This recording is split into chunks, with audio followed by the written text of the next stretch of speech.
посвящается Дню древнего города.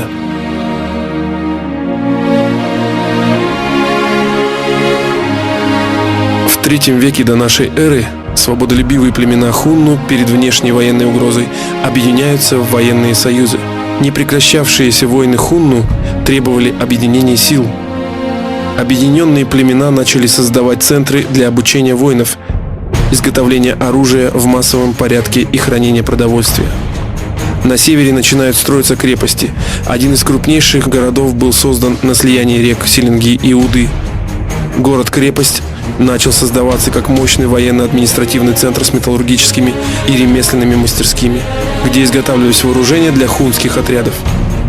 Во времена создания первого государства хунну, Шаньюэм-Маде, город-крепость уже обладал мощной оборонительной системой и состоял из крепостной стены с башнями-бойницами для лучников, 3 валами, наполненными водой глубиной до 3 метров, служивших непреодолимой преградой для противника. В крепости размещалась резиденция правителя северных хунну и отряд численностью до 500 человек. В ней находились казармы, конюшни, где военному делу обучались молодые воины. В теплых бревенчатых домах, покрытых дерном, жили мастера-дарханы. В полуземляных мастерских производились железо и чугун. Изготавливались кожаные ламеллярные доспехи, сложносоставные луки, главное оружие гуннов. Хороший воин мог выпустить 30 стрел в минуту. Дальность полета стрелы достигала 650-700 метров. Стрела, выпущенная из такого лука, с бронебойными наконечниками пробивала любые доспехи тех времен. Пройдя обучение, воины делились на десятки и сотни. Они сами выбирали себе десятников и сотников. Тысячник же назначался Шаньюэм, верховным военным правителем, избираемым на время войн. Десятники имели отдельные дома, где хранили оружие и амуницию, свою и своего десятка. Каждый воин беспрекословно подчинялся своему десятнику. Десятники – сотнику, сотники – тысячнику. Правитель города, кроме военных функций, занимался административно-хозяйственной деятельностью, отправлял отряды для охраны подконтрольной территории и также сопровождения караванов как по наземным и водным путям. Город являлся центром торговли, обмена местного населения и гарантом его безопасности. В случае вторжения врага население могло укрыться в крепости, где на время длительной осады находились необходимые запасы продовольствия и воды.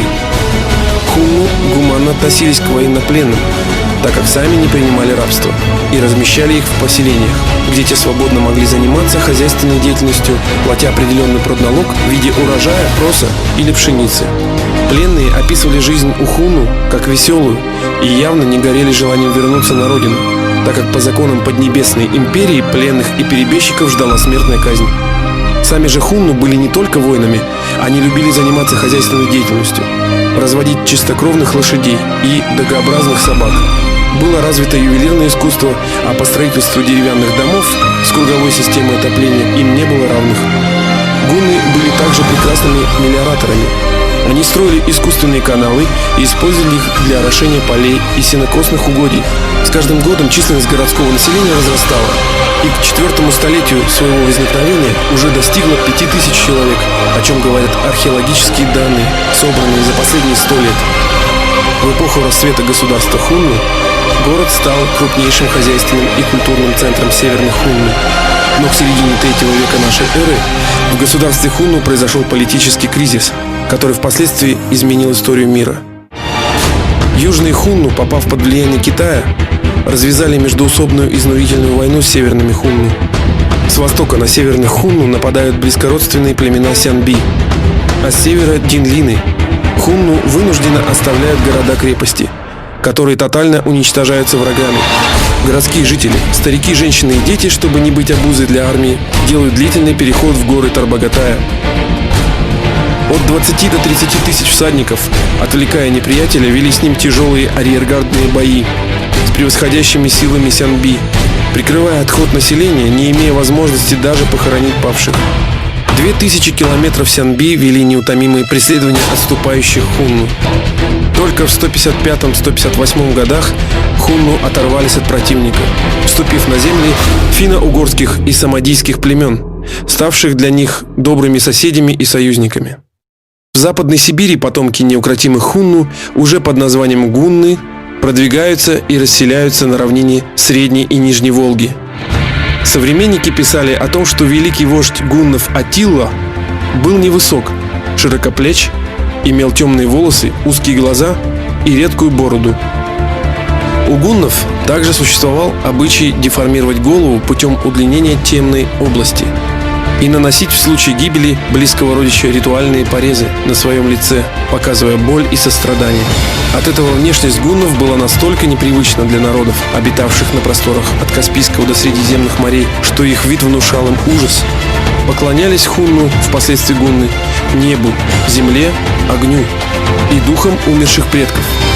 В 60-е годы IV века нашей эры племенной союз алан-сарматов контролировал земли от Волги до Дуная и Северный Кавказ. Вступив в конфликт с гуннами, в итоге разразилась война. В шестилетней войне гунны измотали противника, воюя с ним и днем, и ночью. И к 370 году гунны одержали полную победу.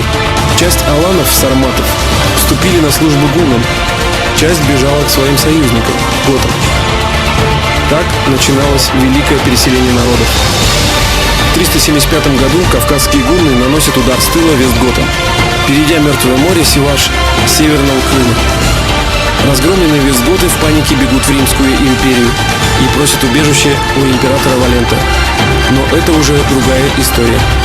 История падения рабовладельческого строя под ударами гуннов и других свободолюбивых народов.